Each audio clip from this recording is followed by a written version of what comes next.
going on, nieces and nephews and everything in between. This is going to be the first video of my videos here on YouTube. I'm 45 years old.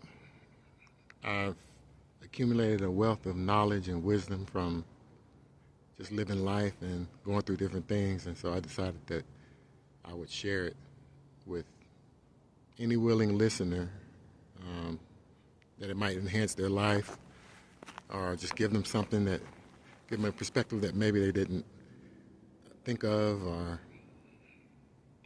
just to let them know that there are people out here that are going through similar things. And if I've made some mistakes, which I have, that you are heading towards, then, I think it would be expedient for me to share and for you to listen, and maybe you can get a different point of view, to kind of let you know how to navigate what it is that you're going through. But yeah, so the title of my video is I Didn't Know My Father. I grew up in a middle-class family. Was raised by my stepdad. My father, my biological father, and my mom separated and divorced when I was probably around 2. So really all I knew was my stepdad, and I'm very grateful for him. He was a great father. I don't call him stepdad, I call him daddy. He's no longer with us, but I called him daddy, pops, because that's who he was. I didn't think of him as a stepdad. And also had 2 sisters that were his older, his siblings from, his kids from a different marriage, from his previous marriage. And they weren't my stepsisters, they were my sisters, and they still are my sisters. But yeah, grew up in a middle-class family. My dad married my mom. I think I was probably 3 or 4. When I say my dad, I mean my stepdad. And I had a pretty good childhood, man. I can't complain. I have 2 brothers who we'll talk about in a different video, but they had a little bit more of a turbulent voyage, and they were close with my biological father, and they were raised by him. But that's another story and shall be told at another time. But yeah, I grew up middle-class family, went to school, played sports. I was just like any other kid. Hopefully this wind isn't too bad on y'all. I can say that I had a pretty average existence, but I did have a father who cared for me. And I didn't really realize this, but looking back, I look exactly like my biological father.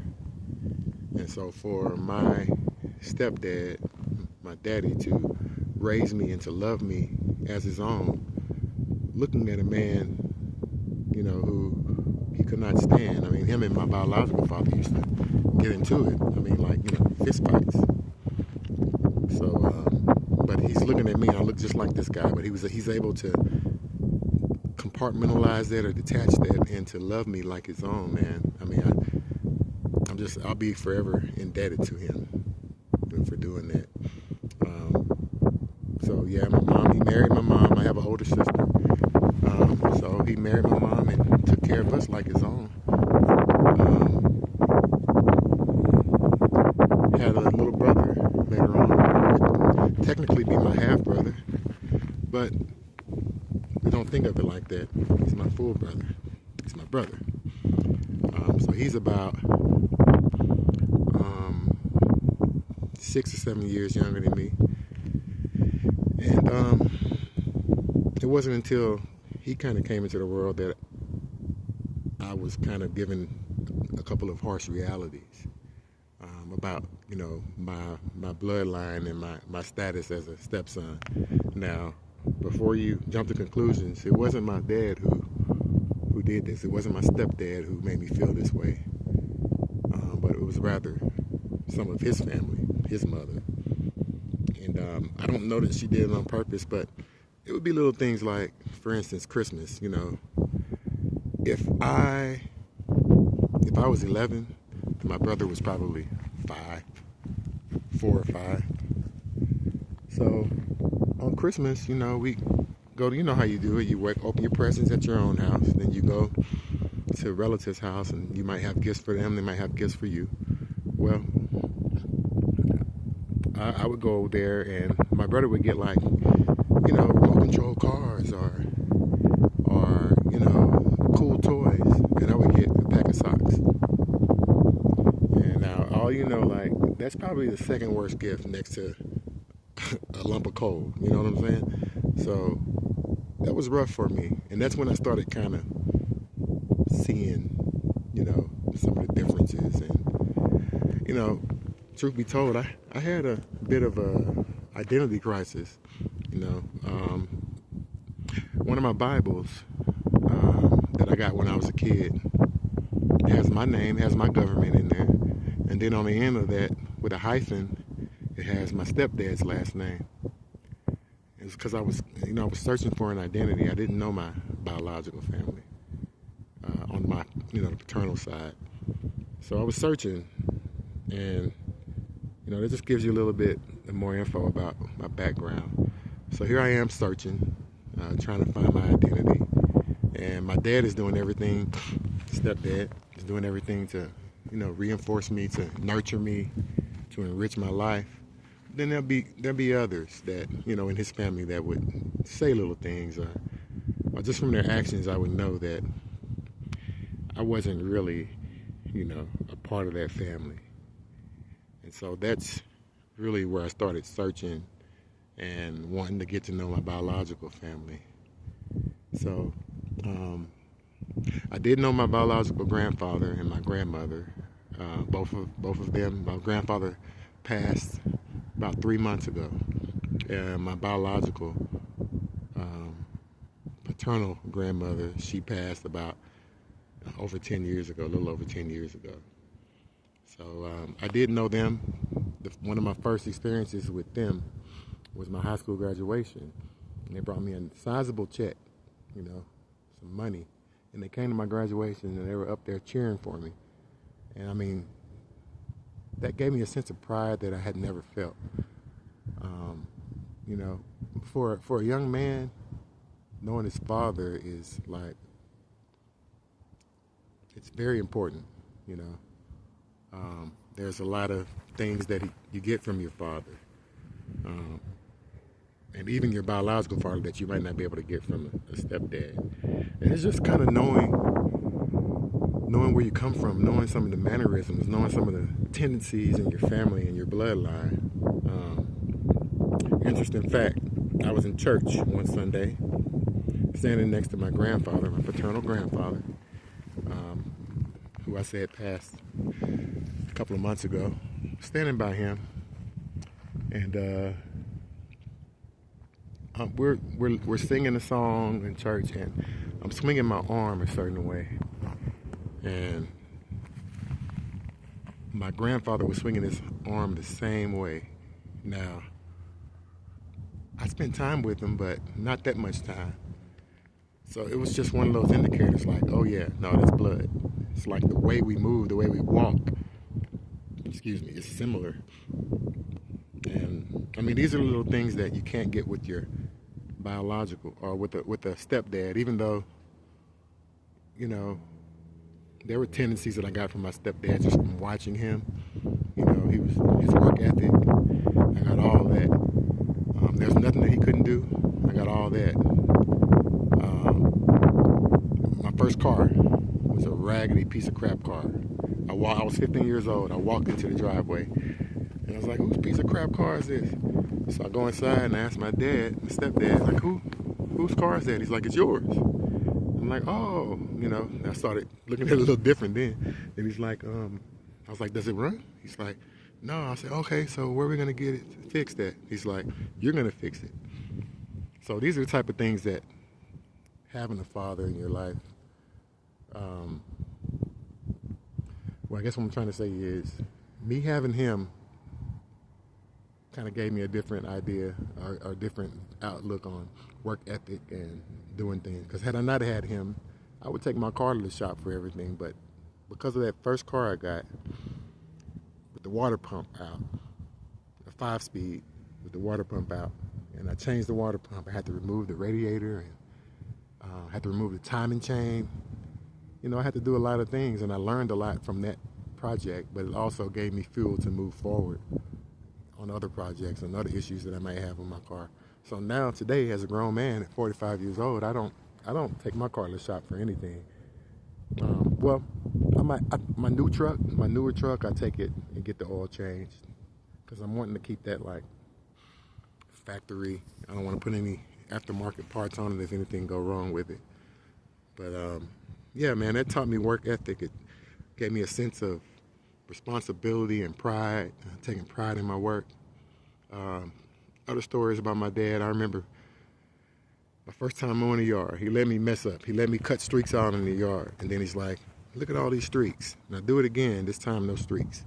You know, and being young, I'm like, this is crap. You know, I just now did all this, I gotta do it again. But it taught me work ethic. It taught me in taking pride in my work. These are things that I wouldn't have had without a father figure in my life. So again, I'm greatly appreciative of my stepdad for stepping in and raising me like his own. And not to negate that, but again, there are things that you can't get from your stepdad that you can get from your biological father. So another interesting story. I probably won't tell that one. That would be a whole video. But I'll tell you about how I met my brothers, my older biological brothers. That was an interesting story. But yeah, fast forward to high school. I told you my grandfather, my grandmother, my cousin, and my aunt, who is my biological father's sister. There was only two of them, a boy and a girl. They came to my graduation. Was my biological father there? No. Was he able to be there? I don't know. Was he alive and well? Yes. So that hurt me. So a little bit later, probably June or July, I was getting ready to go to Tuskegee University to study architecture. And my biological father reached out to me and called my mom, and she was reluctant, but she gave me the phone and she was like, son, you know, my mom never spoke ill about my biological father, and she was well within her right to do that. But she never spoke ill of him, but she just told me, she's like, son, just don't get your hopes up. You know, just take everything with a grain of salt. And she was trying not to badmouth him, but she was also trying to guard my heart. Well, I got to talking to him, and he's telling me about what he's doing. He's a truck driver, and he's like, yeah, I'm going to come and pick you up, and I'm going to take you out on my truck, and we're going to go. I'm going to come and pick you up this weekend, and we're going to go for a few days. Your mom said it was okay, and then we're going to have a good time. It was just like the episode, I don't know if you ever seen Fresh Prince, but it's an episode of Fresh Prince where his dad, it was very similar. His dad, I think he was a truck driver. He's supposed to come and pick him up, and left Will sitting there crying. And that's basically what happened with me. And you know, when my mom told me all this, I was like, Mom, nah, he's good. He promised me, you know, it's going to be good. But here we are. I'm sitting on the porch a couple of days later waiting for him, and he never comes. And I am devastated. I'm broken. Who steps in to comfort me, takes me out, does a couple of things with me? My stepdad. He never says anything negatively about my biological father. But after that, that's when my mom started, you know, really just, you know, kind of just putting everything out there about some of the things that, you know, was going on through my childhood with him and why they broke up. And I won't divulge all that information, but I will say that she was through after that. To see me, I mean, I was inconsolable for 3-4 days. And she decided that she was going to take him to court for child support. Now, all through my life, now, mind you, I'm 18, or I'm about to be 18. I think I'm still 17. But all my life, She had never asked him for a penny. She never asked him for any child support. I feel like I used to visit him when I was younger. One of my earliest memories with my dad is one of my earliest memories from my dad is riding on a horse. I think I was 3 or 4. This is my biological father. Riding on a horse with him. And that's about all I remember. But anyway, this is my co-worker, so I'm going to walk over to him. Anyway, I'm in the playground, by the way. It just reminded me of childhood, and I thought I'd just share you guys about my childhood. But yeah, anyway, she decided to take him to court for child support. And it turns out dude owed like 60 racks in child support for all those years. So my mom, being the nice person that she was, she cut that in half. She could have gotten all of it. She said, no, let's just cut it in half. So it was like $30,000 that was agreed upon. Well, I was there, and this is the first time I saw him. I remember it vividly. I'm about 3-4 inches taller than him, looking down at him. And he's looking at me, hey son, I'm like, dog, this is my father. And he's like, yeah, you know, I love you, and all this stuff. I remember his breath smelling bad, smelling like cigarettes. It's like, you know, I love you, and you know, your mama kept it from me, and you know, all the typical stuff, which we'll get to that too. I'll tell another story about that. But anyway, he's fighting nail and tooth and nail to not pay child support, because he says he has 2 other sons, and I'm not talking about my older brothers who were in their 20s at this point. I'm talking about 2 boys, 2 stepsons from a different marriage, from a new marriage. And so the judge is like, you mean to tell me you're willing to put off your biological son for your stepson? For these 2 boys that you've only known 3 years? So I'm gonna stop now, but I'm gonna continue on. See part 2.